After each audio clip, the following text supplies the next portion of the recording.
쉬지 말고 기도하라. 아멘. 쉬지 말고 기도하라는 기도의 복음, 오늘 이제 6번째 시간입니다. 사랑하는 성도님 여러분, 쉬지 않고 기도할 수밖에 없는 기도의 비밀이 우리 가운데 있기를 주님의 이름으로 소망합니다. 또 쉬지 않고 기도하는 기도의 삶이 우리 삶 가운데 회복되어지기를 주님의 이름으로 축복합니다. 19세기경에 남아프리카의 저명한 설교자이기도 하고 저술가이기도 한 앤드류 머레이 목사님이란 분이 계십니다. 그분이 저서 그리스도와 함께라는 책에 보면요, 기도는 영혼의 맥박이다 라는 유명한 글을 남겨져 있습니다. 아마 여러분도 그런 말을 들어봤죠. 기도가 맥박이다, 영혼의 맥박이다, 이런 이야기를 들어보았을 것입니다. 그렇습니다. 성도에게 있어서 이 기도라는 것은요, 영혼의 맥박 그리고 영혼의 호흡과 같다는 것입니다. 우리도 한의원이나 또 한방병원이나 그렇게 가게 되면 진맥이라는 것을 보게 되죠. 맥박을 집어보면서 그 사람이 건강한지 그렇지 않은지를 그렇게 진단한다는 것입니다. 맥박이 너무 약하다든지 아니면 그의 맥박이 멈추기 직전이다. 그러면 어떤 상태죠? 건강이 좋은 상태입니까? 아니죠. 큰일 나기 직전인 것이죠. 건강 상태가 정말 좋지 않다는 것입니다. 지금 자신의 생명에 위기가 와 있다는 것이죠. 우리가 아프면 어떻습니까? 힘이 하나도 없지요. 입맛도 없습니다. 의욕도 없지요. 만사가 귀찮아집니다. 희망도 소망도 없어집니다. 스스로 무언가를 할 수도 없죠. 병상에 누워 있을 뿐 아무런 자유를 누릴 수도 없습니다. 그러니 저와 여러분은 항상 건강하시기를 주님의 이름으로 축복합니다. 그렇기 때문에 우리 성도가 기도하지 않는다는 것은 정말로 큰 일이고 큰 위기라는 것입니다. 왜냐하면 이것은 우리 가운데 영적인 맥박이 뛰지 않고 있다는 것을 의미하기 때문에 그런 것입니다. 이 말은 영적으로나 신앙적으로나 지금 우리의 상태가 결코 건강하지 않다라는 것입니다. 영적으로도 기도하지 않는 사람은 영적으로도 아무런 힘이 없습니다. 그래서 세상의 수많은 풍파 가운데 견딜 힘이 없는 것이죠. 금방 넘어지고 쓰러지고 자그마한 일에도 상처받고, 제가 지난주에 뭐라고 얘기했습니까? 너무 약하다 보면 눈빛만 봐도 상처받고 쓰러진다고 했죠. 그 눈빛 하나에도 시험 들 수가 있다는 것이죠. 영적인 대한 갈급함도 사라지게 됩니다. 하나님의 일에 대한 꿈도 소망도 없어지게 되죠. 그리고 이 기도를 쉬는 사람의 특징이 있습니다. 뭐냐면 세상 일에만 매이게 되는 것입니다. 왜냐하면 기도는 성도에게 있어서 영적인 맥박이고 영적인 호흡이기 때문에 그렇다는 것이죠. 그런데 이 호흡이 끊기고 있고 이 맥박이 뛰지 않고 있으니 당연히 영적인 병이, 영적인 위기가 찾아오게 된다는 것입니다. 그래서 우리에게 말씀하시는 것입니다. 쉬지 않고 기도하라는 것입니다. 오늘 주시는 이 말씀대로 쉬지 않고 기도할 수 있는 신앙과 삶의 회복이 있기를 다시 한번 주님의 이름으로 축복합니다. 이전 시간들을 통해서 우리는 왜 우리가 쉬지 않고 기도해야 되는지에 대해서 말씀을 계속 나누었습니다. 첫 번째 이유는 쉬지 말고 기도하라는 이 말씀이 하나님 주신 명령의 말씀이기 때문에 우리는 쉬지 않고 기도해야 된다고 말씀드렸고, 두 번째 이유는 기도는 우리가 하나님을 향한 신앙의 고백이기 때문에 이 고백을 결코 멈춰서는 안 된다. 그래서 우리가 쉬지 않고 기도해야 된다라고 말씀을 나누었고, 세 번째는 이 기도의 시간을 통해 우리는 하나님의 놀라운 역사와 은혜를 경험할 수 있으니까 우리 보고 쉬지 않고 기도하라고 말씀하셨다라고 말씀을 나누었습니다. 그러니까 이거는 우리에게 주신 무거운 짐이 아니란 거예요. 여러분한테 날마다 100만 원씩 버십시오. 100만 원씩 여러분 통장에 입금되십시오. 혹시 부담되십니까? 기분 좋죠? 그게 100만 원씩 많이 입금된다고 하면 여러분들이 그게 계속 입금됐으면 좋겠습니까? 아니면 한참 뒤에, 한 달 뒤에, 1년 뒤에 100만 원씩 입금됐으면 좋겠습니까? 여러분은 뭐 별로 이렇게 100만 원이 안 흔들리는지 모르겠지만 저는 믿음이 없어서요. 쉬지 않고 100만 원이 입금됐으면 좋겠습니다. 이것도 아멘이십니까? 그런데 100만 원이 하나님의 역사, 하나님의 응답보다 100만 원이 귀합니까? 하나님의 응답과 역사 100만 원보다 못합니까? 그렇지 않다는 것이죠. 그러니까 우리가 이 기도의 비밀을 알고 우리가 기도할 때 하나님이 역사하신다는 걸 아는 사람은요, 쉬지 않고 기도하게 되어 있는 줄 믿습니다. 뭐 기도하라 말라 할 필요가 없다는 것이죠. 하나님이 일하시는데, 하나님이 역사하시는데. 그리고 이제 오늘은 이제 네 번째 이유에 대해서 우리가 함께 살펴보려고 합니다. 네 번째로 우리가 왜 쉬지 말고 기도해야 하느냐? 기도의 시간은 우리가 영적 전투에서 승리하는 시간이기 때문에 그런 줄로 믿습니다. 다시 한번 말씀드립니다. 기도의 시간은 우리에게 주어진 그 모든 영적 전투에서 우리가 이기고 승리하는 시간인 줄 믿습니다. 이 땅에서의 성도의 삶은요, 영적 전쟁입니다. 우리가 잘 아는 에베소 6장 12절 말씀에 보면 우리의 실험은 혈과 육을 상대하는 것이 아니요 통치자들과 건세들과 이 어둠의 세상 주관자들과 하늘에 있는 악의 영들을 상대함이라.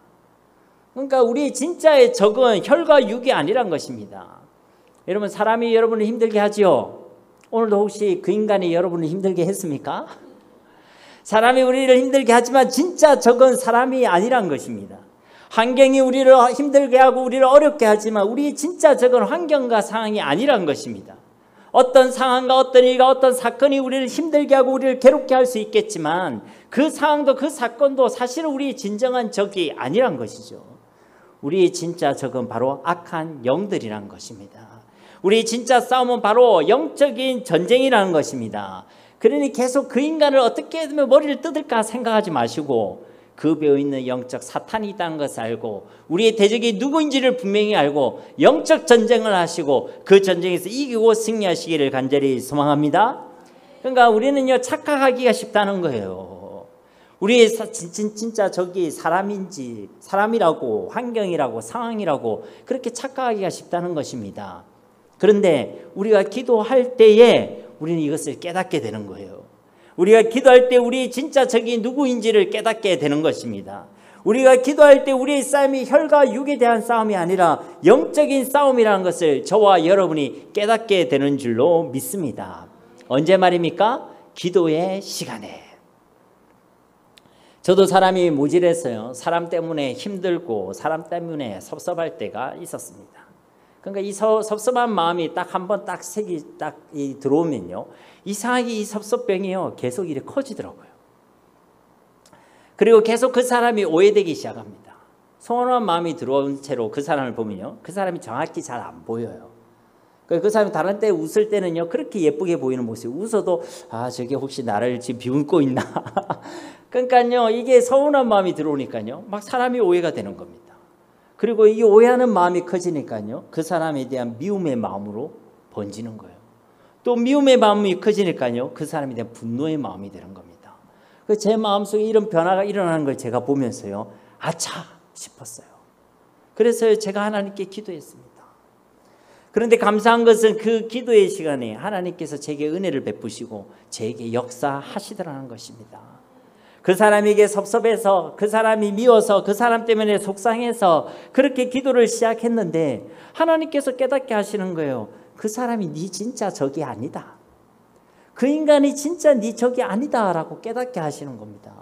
그 사람이 나의 적이라는 나의 오해와 제가 가지고 있는 그 어리석음을 깨뜨려 주시더라는 것입니다. 그 사람이 아니라 그 사람을 통해 나를 시험하는 존재가 있다는 것을 깨닫게 하시고 그 악한 존재가 호시탐탐 나를 노려보고 있다는 것을 깨닫게 하시더라는 것입니다. 그리고 그때로부터 기도의 내용이 달라지더라니까요. 그 사람을 좀 어떻게 해 주십시오 이렇게 기도를 시작했는데, 그 인간을 좀 손 좀 봐주십시오 이렇게 기도를 시작했는데, 그 사람에게 초점을 맞춰 있는 그 기도가 이제는 그 배후에 호시탐탐 나를 노리고 있는 영적인 대적, 원수 마귀에 대한 기도로 바뀌게 되더라는 것입니다. 그 사람이 아니라 악한 사탄의 권세를 두고 예수 이름의 권세를 선포하게 되더라는 것입니다. 그 인간이 아니라 그 인간 배후에 있는 악한 사탄의 권세는 이 시간 예수 그리스도 이름을 명하니 떠나갈지어다. 그렇게 하나님께서 기도의 내용을 분명하게 변화시켜 주시더라는 것입니다. 그러면요 그 사람에 대한 마음에요 회복이 일어나는 거예요. 그 사람이 가지고 있는 서운한 마음, 미운 마음, 속상한 마음, 안 좋은 마음들이요 그 사람을 이해할 수 있는 마음으로, 그 사람을 품을 수 있는 마음으로, 그 사람을 사랑할 수 있는 마음으로, 그 사람을 긍휼히 여길 수 있는 마음으로 변화되게 되더라는 것입니다. 언제요? 기도의 시간에. 그렇기 때문에 기도의 시간에는요 우리의 싸움이 영적인 전쟁임을 깨닫는 시간이 되는 것입니다. 기도의 시간에 우리 적이 진짜 누구인지를 깨닫는 시간이 되는 것이고, 또 기도의 시간에 우리는 이 영적 전쟁에서 반드시 이기고 승리할 수 있는 힘을 공급받게 되는 줄로 믿습니다. 그러니까 우리가 영적인 싸움이다라니까 이거 추상적으로 이제 생각할 수 있거든요. 그래서 앞으로 세 가지로 나누어서 여러분과 함께 말씀을 나누려고 합니다. 우리에게는 어떤 영적 싸움이 있느냐? 먼저는요, 여러 가지 시험들이 있어요. 시험들과의 싸움이요, 영적인 전쟁입니다. 여기서 말하는 이 시험은 우리를 넘어뜨리는 유혹, 여러 가지 유혹들을 이야기하는 것이죠. 이런 유혹들은요, 우리가 육신의 몸을 입고 이 땅을 살아가는 동안에 결코 피할 수가 없습니다. 여러분, 시험이 있었으면 좋겠어요? 없었으면 좋겠어요? 목사님, 그것을 질문이라고 하십니까? 여러분 중에 누구도 시험이 없었으면 하죠. 그런데요, 제가 저주하는 게 아니라 예언할 수 있습니다. 여러분이 살아가는 동안에요, 이 시험의 문제는 앞으로도 계속 여러분을 찾아올 것입니다. 또 한 가지 예언을 하자면 그 시험이 끝나는 순간을 저는 알고 있습니다. 언제 끝나냐면 주님이 우리를 부르실 때 끝이 납니다. 아멘이십니까? 그러니까 우리가 이 땅을 살아가는 동안에 죽을 때까지 이 시험이란 녀석을 마주해야 한다는 것이죠. 그것이 환경의 문제일 수도 있고 상황의 문제일 수도 있습니다. 앞서 이야기한 그 인간 사람의 문제일 수도 있고 아니면 어떤 일들과 사건의 문제일 수도 있습니다. 그러나 그 모든 일들을 통해서요, 끊임없이 악한 사탄은요, 저와 여러분을 유혹한다는 것입니다. 유혹해서 우리를 어쩌려고 그러느냐? 그들이 우리를 유혹하여 우리를 안내하고 우리를 이끌고 가는 그 목적지가 있습니다. 그 목적지는 어디냐면 바로 불신앙입니다. 불신앙. 결국 우리를 유혹해서 그 시험 속에서 우리를 빠지고 넘어지게 만들어서 우리를 이끌고 가는 곳이 바로 불신앙이란 곳이라는 것이에요. 우리로 하여금 믿지 못하게 한다는 것입니다. 믿어도요, 대충 믿게 만듭니다. 하나님의 존재와 하나님의 능력과 하나님의 역사와 하나님의 사랑을 의심하게 만든다는 것입니다. 여러분, 출애굽기 17장 7절 말씀에 보면요, 그가 그곳 이름을 마사 또는 무리바라 불렀으니 이는 이스라엘 자손이 다투었으며 또한 그들이 여호와를 시험하여 이르기를 여호와께서 우리 중에 계신가 안 계신가 하였음이더라. 그러니까 이스라엘 백성이 출애굽해서요, 이제 신강야 지역에 이르렀습니다. 이 이스라엘 백성들의 이 여정은요, 그들이 마음대로 간 게 아니에요. 성령 하나님께서 이끌고 계시고 이끄시고 계시는 그런 여정입니다. 그래서 이 여정 가운데 그들 중에 하나님이 함께 하셨죠. 구름 기둥과 불 기둥으로 함께 하셨고 친히 그 여정을 인도해 나가셨습니다. 그런데 이 여정 가운데요, 이 이스라엘 백성들 사이에서 불평과 원망이 터져나오기 시작한 것입니다. 왜냐하면 그들에게 마실 물이 떨어지게 되었거든요. 그래서 백성이 화가 나고 분노합니다. 그리고 그들을 지도했던 모세와 막 다투기 시작하죠. 그런데 이 성경의 해석을 자세히 보시면요, 이 사건, 이 시험을 단순히 물이 없는데 하나님께서 어떻게 하시는지를 보려는 그런 시험의 내용으로 해석하고 있지 않다는 것입니다. 여러분, 성경을 분명히 보십시오. 여기서 지금 하는 시험의 내용은 뭐냐면 그들 가운데 여호와 하나님께서 함께 하시는지 그렇지 않는지를 시험하고 있다라고 말씀하고 있다는 것입니다. 그러니까 지금 이 시험의 목적은 물이 없는 이런 어려운 상황의 해결이 아니란 것이에요. 이 척박한 상황 가운데 하나님이 계시는지 안 계시는지를 시험하고 있다는 것입니다. 진짜 하나님이 살아계시는지, 진짜 하나님이 우리와 함께 계시는지 여기에 대한 의심을 가지게끔 하는 것이 마귀가 주는 시험의 목적이라는 것이에요. 그러니까 결국 우리에게 주어진 그 시험의 종착역, 그 시험들의 목적지는 단순히 우리를 힘들게 하고 괴롭히는 것에 있지 않다는 것입니다. 어디에 있다고요? 불신앙, 불신에 있다는 것입니다. 그 어려움들을 통해 우리에게 의심을 자꾸만 주는 것이죠. 진짜 하나님 살아계신 거 맞느냐? 그 사람의 문제, 그 환경의 문제, 그 사건의 문제를 통해 계속 우리에게 의심을 가져다 주는 겁니다. 진짜 하나님이 너와 함께 계시는 거 맞느냐? 지금 네 길을 하나님께서 정말로 인도하시는 것이 맞느냐? 지금 이 모양, 이 꼴, 이 상황인데 진짜 하나님이 너를 사랑하시는 것이 맞느냐? 바로 이것을 지금 시험하고 있다는 것입니다. 마귀의 시험의 목적은 바로 이 하나님의 존재와 사랑과 그 능력에 대해서 의심하게 만든다는 것이죠. 그리고 이 시험들은요, 우리를 낙심과 절망으로 이끌어 갑니다. 시험 가운데서 우리를 끊임없이 넘어지게 하고 끊임없이 실패하게 만들어서 우리로 하여금 낙심하고 절망하게 살아가게 된다는 것입니다. 우리를 이렇게 만드는 시험들이 얼마나 많은지 모릅니다. 그리고 이런 시험이라는 녀석은요, 좋은 일보다는 나쁜 일, 문제라는 것을 통해 우리에게 찾아오지요. 환경의 문제, 상황의 문제, 사람의 문제, 이 문제라는 걸 통해 우리에게 찾아온다는 것입니다. 그리고 그 문제들 속에서 우리를 실패하게 만들어서 낙심하고 절망 가운데 살아가게끔 만든다는 것이죠. 낙심하고 절망이라는 것은요, 여러분 소망을 품지 못하는 상태를 이야기하는 것입니다. 이미 우리에게는 예수 그리스도라는 놀라운 소망과 은혜가 주어졌지만 시험에 딱 들게 되면 어떻습니까? 그 소망이 보이지 않습니다. 우리가 아까 전에 찬양했지 않습니까? 예수는 세상의 소망이요 예수는 세상의 기쁨이네. 우리가 찬양하지만은 시험에 딱 들면요, 예수님이 나의 소망인지 예수님이 나의 기쁨인지 전혀 보이지가 않는다는 거예요. 하나님의 사랑이 보이지 않습니다. 하나님이 베푸신 은혜가 보이지 않습니다. 이 땅에 대해서도 이 세상에 대해서도 나와 가정에 대해서도 어떠한 소망도 품지 못하게 된다라는 것입니다. 그러면 어떨까요? 기쁨이 없어지죠. 감사가 없어집니다. 소망이 없어요. 그러다 보니 원망과 불평이 막 터져 나옵니다. 염려와 걱정이 시작됩니다. 두려움과 불안으로 삶이 병들어지게 되는 것이죠. 바로 이때 우리가 어떻게 해야 되겠습니까? 바로 이때 우리는 하나님께 기도해야 될 줄로 믿습니다. 예수님께서도 우리에게 기도를 가르쳐 주실 때 우리를 시험에 들게 하지 마시옵고 이 시험을 두고 기도하라고 분명히 말씀하셨습니다. 마태복음 26장 41절 말씀에서도 시험에 들지 않게 깨어 기도하라. 마음에는 원이로되 육신이 약하도다 하시고 시험에 들지 않게 기도하라고 말씀하고 계신다는 것입니다. 기도하지 않고 잠들어 있으면 안 된다는 거예요. 항상 깨어 기도하라고 우리에게 말씀하고 계시는 것입니다. 이렇게 우리에게 시험이 주어질 때에 주어지기 전에 우리는 하나님께 쉬지 않고 기도해야 될 줄로 믿습니다. 혹 우리에게 시험거리가 왔을 때에 자꾸 그것을 붙들고 묵상하지 마시고 그 시험거리를 들고 하나님 앞에 나와 하나님께 기도하시기를 주님의 이름으로 축복합니다. 우리가 그렇게 하나님께 기도할 때 그 시간 우리의 불신앙이 무너지게 될 것이고 우리에게 믿음을 주시고 또 그 믿음 가운데 승리를 허락해 주실 줄로 믿습니다. 우리가 기도할 때 우리 낙심하고 있는 우리 심령 가운데 하나님께서는 참 소망을 주시고 하나님의 은혜를 다시금 깨닫게 하시고 나의 심령에 하나님께서 회복의 역사를 베풀어 주시는 줄 믿습니다. 제가 군대에 있을 때요, 육신적으로는 너무 편안했는데요, 영적으로는 정말 엉망이었던 적이 있습니다. 그러다가 이제 제가 전역을 했는데 교회에서는 엄청 좋아하는 거예요. 왜냐하면 이제 신학을 하던 친구가 군대에 있다가 전역을 하니까 교회에서는 일꾼이 왔다면서 너무 좋아하는 거예요. 그리고 막 환영을 해 주었습니다.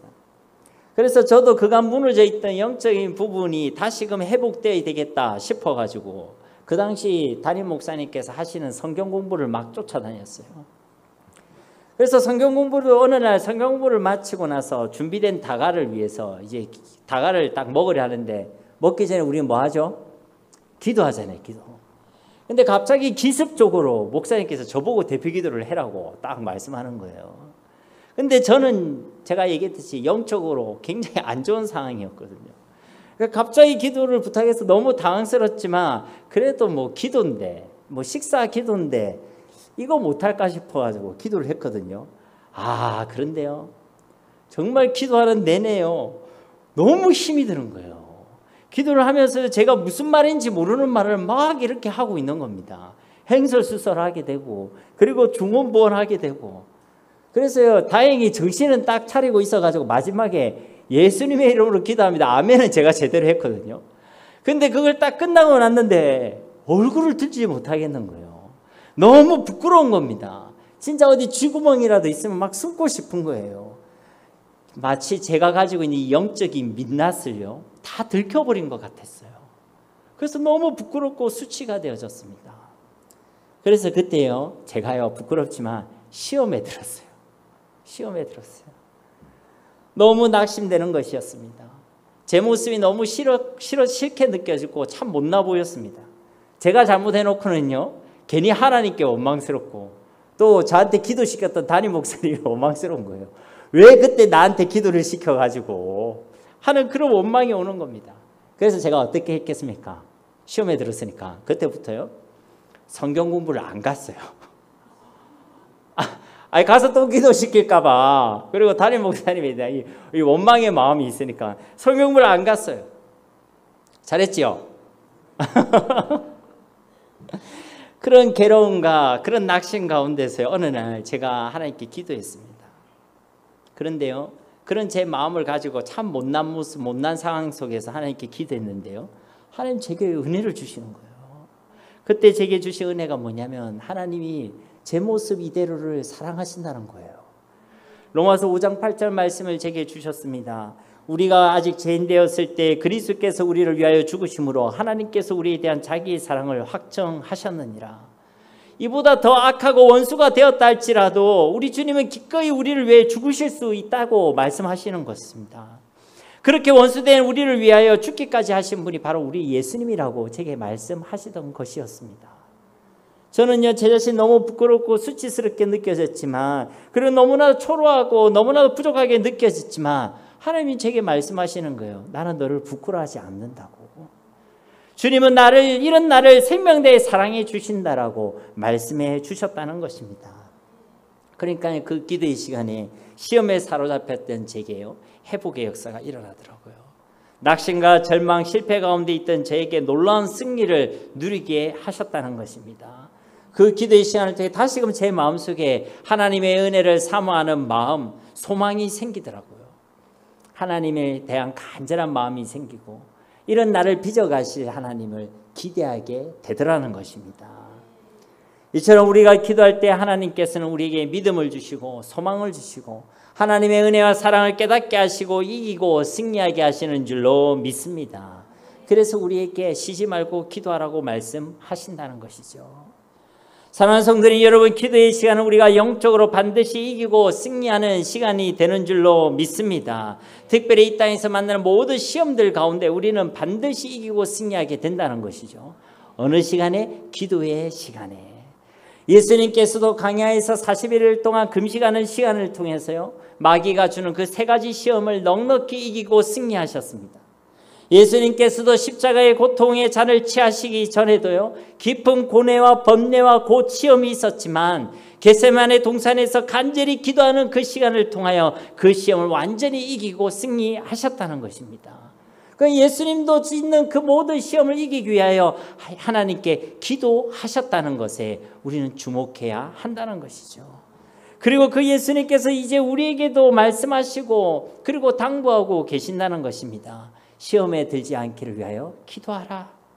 시험이 있다면 그것을 위하여 기도하라. 시험에 들지 않도록 깨어서 기도하라. 잠들지 말고 멈추지 말고 중단하지 말고 쉬지 않고 하나님께 기도하라고 우리에게 말씀하고 계시는 줄로 믿습니다. 저와 여러분은 오늘 이 주님의 음성을 들을 수 있어야 한다는 것이죠. 끝으로 한 가지 우리가 오해하지 마실 것은 기도의 시간이 승리의 시간이라는 이 말씀은요 우리가 기도의 시간을 통해서 그 어려운 승리를 쟁취해보자 이런 말씀이 아니란 것입니다. 어려운 승리, 없는 승리를 어떻게 하든지 기도를 통해서 쟁취해보자, 반드시 이겨보자 이런 말씀을 드리는 것이 아니란 것입니다. 우리가 믿고 고백하는 대로 예수 그리스도께서는 이미 완전한 승리를 이루신 줄 믿습니다. 우리가 잘 아는 요한복음 16장 33절 말씀에도 세상에서는 너희가 환난을 당하나 담대하라 내가 세상을 이기었노라. 그러니까 예수님은 이미 이기고 승리했다는 것입니다. 우리는 없는 승리, 어려운 승리를 지금 쟁취해보자, 누려보자 이 얘기를 하는 것이 아니라 하나님께서 이미 승리하신 그 승리를 발견하고 누리는 것이 성도의 승리인 줄 믿습니다. 그런데 그것을 언제 발견할 수 있느냐? 언제 누릴 수 있느냐? 언제 주님의 승리를 발견하고 깨닫고 그 주님의 승리를 누릴 수 있느냐? 바로 기도의 시간에 그것을 발견하고 누릴 수 있다는 것입니다. 여러분, 악한 사탄은요 언제든지 우리를 속이는 자입니다. 그래서 교묘히 우리의 적이 자신임을 우리 속이죠. 진짜 우리의 싸움이 영적 전투임을 막 감춥니다. 모든 하나님의 자녀들이 그리스도 안에서 이미 승리했음을요 가리우는 자가 바로 마귀라는 것이에요. 그러나 예수님께서는 이미 승리했다라고, 세상을 이겼다라고 분명하게 선포하고 있다는 것입니다. 우리의 싸움은 이미 결말이 나 있는 싸움이라는 것이죠. 기도의 시간은 이제 승리를 해보자, 이제 이겨보자가 아니라 이미 승리한 그 승리를 발견하고 누리는 시간이 되어야 할 줄 믿습니다. 그게 바로 기도의 시간이에요. 이미 이긴 경기를 보는 거는요, 얼마나 마음이 편한지 모릅니다. 2002년 월드컵 때 우리나라 대단했죠. 예, 월드컵 4강 신화를 이룬 그런 때가 아니었습니까? 그런데 그때요, 저는요 군대에 있었습니다. 그러니까요 이 경기를요 다 라이브로 보지 못했어요. 생방송으로 보지 못했습니다. 훈련 중이기도 했고 교육 중이기도 했기 때문에 그렇죠. 그런데 몇몇 경기는요 재방송으로 볼 수가 있었거든요. 그런데 이 재방송으로 보는데요 얼마나 마음이 편한지 모르겠어요. 우리가 골을 먼저 먹더라고요. 그래도 마음이 조급해지지 않았습니다. 경기가 끝나가는 시간이 다 됐는데도요 제 마음에 위기감이 안 들더라고요. 왜 그렇습니까? 이 경기를 우리가 이길 것을 알고 있으니까. 조금만 있으면 설기현 선수가 골을 넣을 것이고 조금만 더 있으면 안정환이라는 선수가 헤딩으로 골을 넣을 것을 알고 있으니까 그 경기 내내를 보는 동안에 제 마음이 편안했다는 거예요. 당장은 지고 있고 당장은 상황이 안 좋다 할지라도 결말을 알고 있으니까 그 경기를 바라볼 때 평안하게 바라볼 수 있었고 그 위기들과 긴박한 순간들 역시도 즐거움과 기대감으로 바라볼 수 있었다는 것입니다. 무엇 때문에요? 승리를 알고 있으니까. 우리가 그리스도께서 이미 이기고 승리했다는 것을 알고 있다면 우리에게 주어진 그 시험 가운데서도 우리는 똑같은 은혜를 누리게 될 줄로 믿습니다. 그게 나를 조급하게 만들고 사람들이 볼 땐 정말 위기인 것 같고 나를 긴박하게 만들지 모르겠지만 그 속에서 우리에게는 확신이 있어야 되는 거예요. 어떤 확신이요? 예수 그리스도께서 이미 이기고 승리하셨다. 그 그리스도 안에서 우리는 반드시 이기고 승리하게 될 것이다. 이 승리의 확신만 저와 여러분에게 있다면 우리의 삶의 내용은 분명하게 달라지게 될 줄로 믿습니다. 주님의 그 승리를 누리는 삶으로 살아가게 될 줄로 믿습니다.